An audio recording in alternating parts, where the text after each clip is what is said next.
29/12/2024 আমাদের জীবনের বিশেষ একটি দিন। ওই দিন সকাল সকাল আমরা 4 জনে রেডি হয়ে বেরিয়ে পড়েছিলাম কল্যাণী পান্নালাল ইনস্টিটিউশনের উদ্দেশ্যে। ওই দিন ওইখানে ছিল 36th open state শোতোকান karate championship 2024।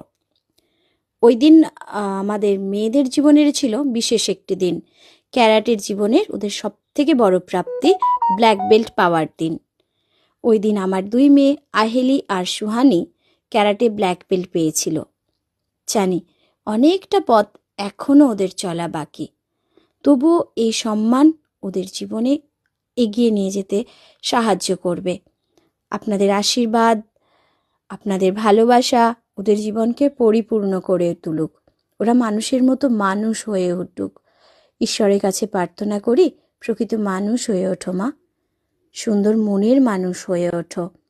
জীবনে চলার পথে সহজ সরলভাবে এগিয়ে চলো।